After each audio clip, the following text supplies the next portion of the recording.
Hello বন্ধুরা, সবাই কেমন আছেন? ভালো আছেন তো? খুব গরম পড়েছে তাই না? আমাদের এখানেও খুব গরম পড়েছে। আমি এই গরমের সকালে বাগানে বসে একটু চা খাওয়ার বিলাসিতা করছি। গরম পড়লে মনটা বেশ শুক্তো শুক্তো করে তাই না? আজকে শুক্তো খেতে বড্ড ইচ্ছে করছে, চলুন তো বানাই। চলুন, অনেকগুলো সবজি কাটতে হবে, কেটে ফেলি। কলকাতা ছেড়েছি 4 বছর হয়ে গেছে, শুক্তোর সাথেও যেন আড়ি হয়ে গেছে, কারণ সবকিছু পাই না তো এখানে একসাথে। কিন্তু কাল বাংলাদেশি বাজারে গিয়ে দেখি সব রকম উপকরণই প্রায় রয়েছে চোখের সামনে, আর কি না নিয়ে পারি? খেতে তোমার ইচ্ছে করছে বিয়ে বাড়ির মতো শুক্তো? ভাবছো সেসব কোথায় পাবে? রান্না ভারী শক্ত। এসব ধারণা তোমার একেবারে ভুল। শুক্তো রাখতে হতে হবে একটুখানি কুল। উপকরণের লিস্টটা জানি একটু বেশি ভারী। রাঁধুনি ফোড়ন নিতেই হবে বড্ড দরকার। আলু, রাঙা আলু, করলা, বেগুন, পটল, ঝিঙে, কাঁচকলা রেখো সঙ্গে, সাথে সজনে ডাঁটা আর বড়ি যাবে রঙ্গে। জিরে, ধনে, আদা, সর্ষে, নারকোল বাটা নিও, মনে করে তুমি শেষে রাঁধুনি বাটা দিও। তারপরে আর চিন্তা কিসের, গরম দুধ ঢেলে বেশ একটু ঘি দিও, সাথে ভাজা বড়ি উপর থেকে ফেলে। এমন করে সহজেই শুক্তো হবে রান্না। সহজ কথায় বুঝিয়ে দিলাম, থামাও এবার কান্না। চলুন শুরু করা যাক রান্না। যেহেতু আমরা একটু নেমন্তন্ন বাড়ির স্টাইলে করব, সেহেতু একটু বেশি তেল আজকে লাগবে। আমাদের প্রথম কাজ কিন্তু বড়িটা ভেজে নেওয়া। আমরা বড়ি খেতে বড্ড ভালোবাসি, তাই জন্য বেশি বড়ি দিলাম। এত বড়ি কিন্তু দেওয়ার দরকার নেই, কম দিলেও চলবে। দেখুন বড়ি কিন্তু সুন্দর ভাজা হয়ে গেছে। বড়ি ভীষণ তেল টানে, কিন্তু তেলটা একটু বেশি দিলে তখন কিন্তু আর তেল বেশি টানে না।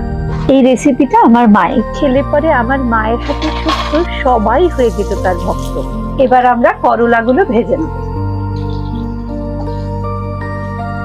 করলা ভাজা প্রায় হয়ে এসছে, এবার আমরা করলাগুলো তুলে নেব।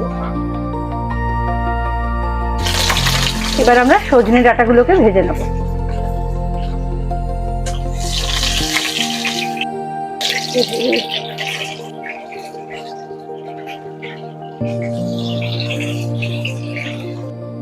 এইবারে আমরা আর শুধু বেগুনটাকে ভেজে নেব।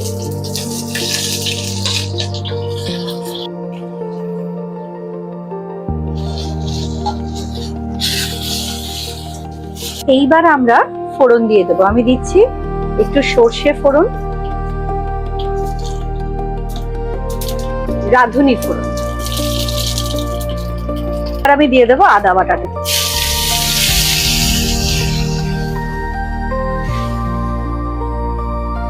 ফোড়ন আর আদা বাটাটা একটু ভালো করে নেড়ে নিয়ে এবার আমি দিয়ে দেবো রাঙা আলু আর বাকি সবজিগুলো।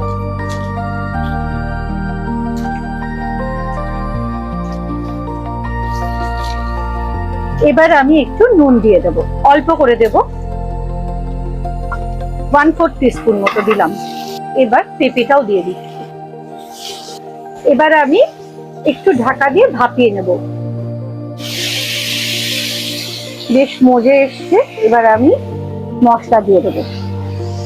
আমি এখানে দিচ্ছি জিরে গুঁড়ো আর ধনে গুঁড়ো।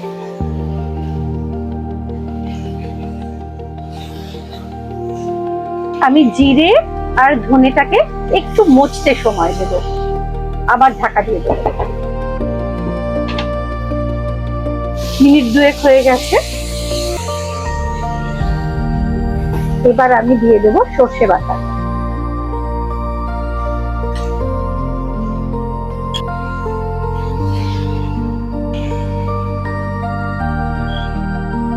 এবার আমি নারকোল দিয়ে দেবো।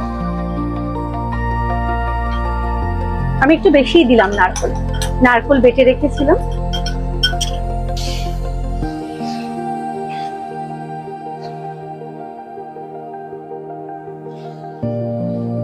এবার আমি আরো 1/2 চামচ নুন দিয়ে দিলাম। এবার জল দিয়ে দিচ্ছি। জল ফুটিয়ে নিয়েছি আমি। জল ফুটিয়ে আমি এটাকে সবজিটাকে সেদ্ধ হতে দেবো ভালোভাবে। এবার আমি ঢাকা দিয়ে সেদ্ধ হতে দেবো।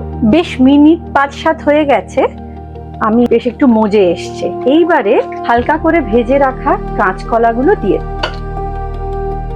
আমি আরো কিছুটা জল দিয়ে দেবো। কারণ এরপরে যখন বড়ি দেব, বড়িও প্রচুর জল টানে, আর আমি তো বেশ অনেক বড়ি দেব, জল কিন্তু লাগবে বেশ পরিমাণ মতো।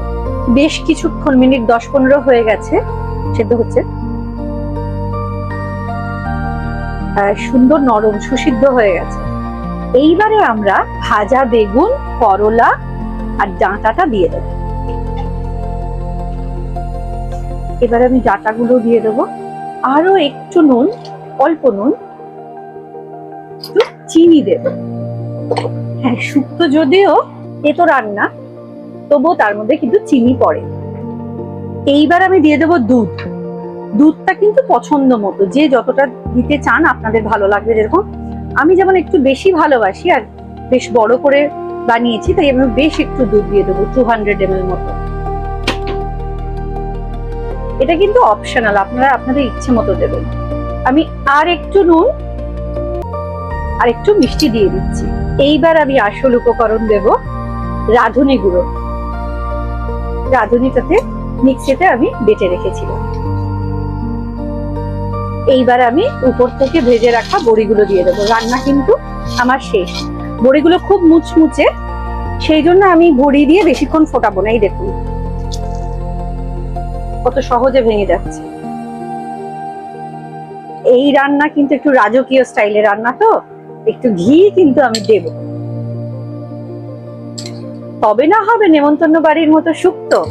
আর শুক্তো তো বাঙালির আবেগ, বলুন। আমার শুক্তো রান্না কিন্তু একদম হয়ে গেছে। এবার পরিবেশনের পালা। কি কেমন লাগছে বন্ধুরা দেখতে?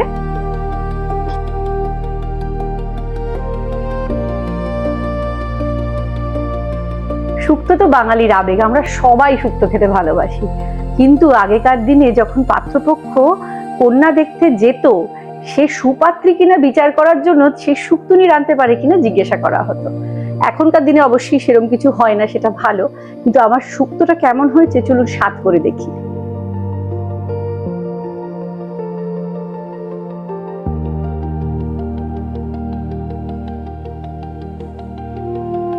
বেশ ভালো লাগছে। নিজের রান্নার প্রশংসা নিজে করতে ভালো লাগে না, কিন্তু হয়েছে কিন্তু বেশ। আমার এই শুক্তো কেমন লাগলো আমাকে জানাবেন, তো আমি অপেক্ষায় থাকবো।